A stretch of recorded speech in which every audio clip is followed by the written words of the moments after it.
Hello friends, Jenkins here, bringing you another Dota 2 video on behalf of Dota Alchemy, and this video is going to be on the different ways to contest and punish the enemy team for taking Roshan, that is not just running into the pit and losing the game. So, last Thursday, Donnie and I did our very first replay review stream, and one of the more common things that I noticed between the replays in terms of where crucial mistakes were being made is around the Roshan Pit, and even people who were otherwise good at taking fights.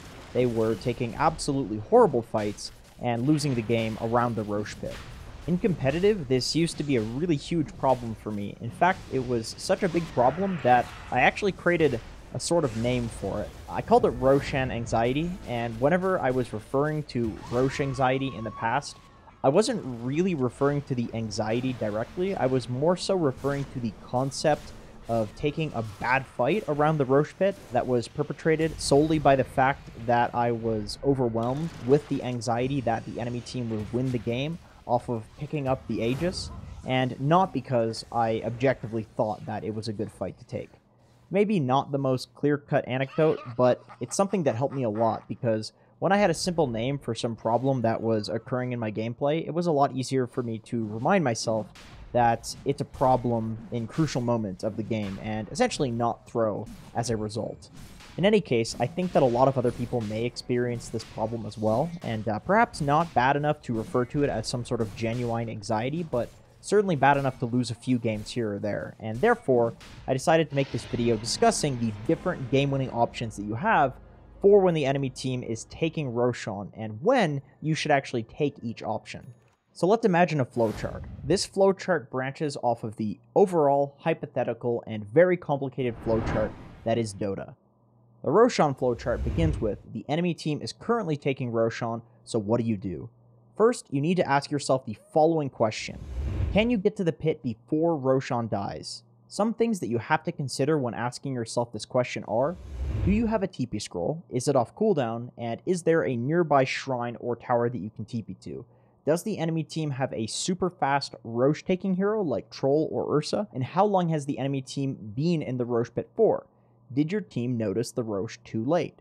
If your answer to this question is no, then you need to ask yourself the following question.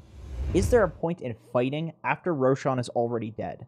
It's worth noting that this is a legitimate question and not just something that I added to the flowchart, and it's something that's actually become more and more common in the past couple years of Dota. Sometimes the enemy team will smoke into Rosh as some sort of desperation play, but they're not actually strong enough to take it, or the game is pretty even so you can fight them afterwards. And sometimes you'll just notice a Roshan attempt too late, so they get the Aegis, but you can fight them even though they have it, especially under the conditions that most teams leave the Rosh pit in, which is heavily damaged. If there's a point in fighting after Roshan has fallen, then you can run to the Rosh pit and try to fight the enemy team from your high ground as they exit the Rosh pit, abusing specifically the fact that they're injured and in a choke point. If there's no point in fighting, then your job is to get the absolute most off the map while they're Roshing. A lot of the time, if you watch a competitive game, the team with the gold advantage will take Rosh, and in the downtime that it takes them to kill Rosh, they'll actually lose like 2 to 3k of their gold lead, and this is not due to random chance, it's due to the fact that good teams will punish enemies for sitting in one place for so long by getting every single bounty rune, pushing every lane possible, and farming the greediest jungle camps that are possible on the map. To get back to the original question, even if you can get to the pit before Rosh dies, sometimes there are better options than to just run in and fight. At this point, there are a few questions that you need to ask yourself. Can the enemy team destroy you if you try to fight in the choke point that is the Rosh pit? It's very critical if you're deciding whether or not you can fight the Rosh pit that you think about the strengths of your heroes and fight around those, and not allow the enemy team to force you to fight around their strengths.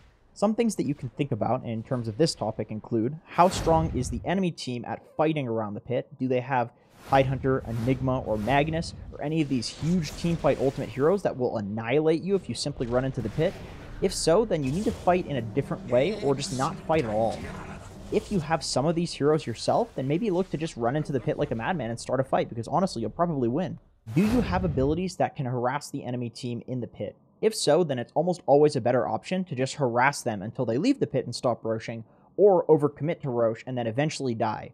Remember, they're not just battling you, they're battling you and Roshan. Sometimes just an Earthshaker Fissure or Sniper Shrapnel is enough to wipe the enemy team at the Roshan Pit. Do you have abilities that give vision? If so, then your fighting around Roshan is typically very, very strong, because you can get vision into the pit and up the many high grounds that are located around the Roshan Pit, which is going to allow you to get a better position in the fight and pick off the right heroes before the fight even starts. Once you've considered all of these things, well, if you've decided to fight, then just do it. Hope for the best. If you're simply not sure, or you know that you can't take a 5v5, then you need to consider the following questions.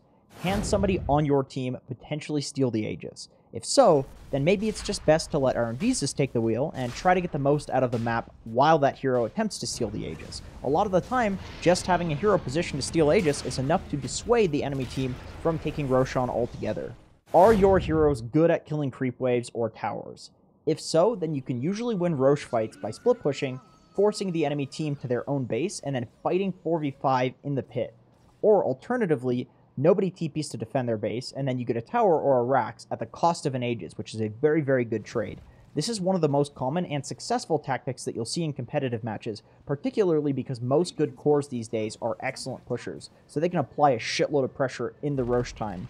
This is probably the most important tactic in this entire video, as the Roshan Pit currently stands. If none of these options are available to you, then don't fret, because the option that is the default option is still very strong. You simply need to use the time that the enemy team is spending taking Rosh to secure a position on the map with wards, take a bunch of farm that you otherwise wouldn't be getting, then defend their eventual pushes by avoiding their fights while they have the Aegis and split pushing, or fighting them if they eventually decide to go high ground, because a lot of the time, even if they have an Aegis, high grounding is still very, very hard. In other words, the worst thing that you can do is just suicide into the Roshan Pit, because that almost always leads to the game just being over. The bottom line is essentially that the enemy team getting an Aegis is only as bad as it seems if you don't play the map well.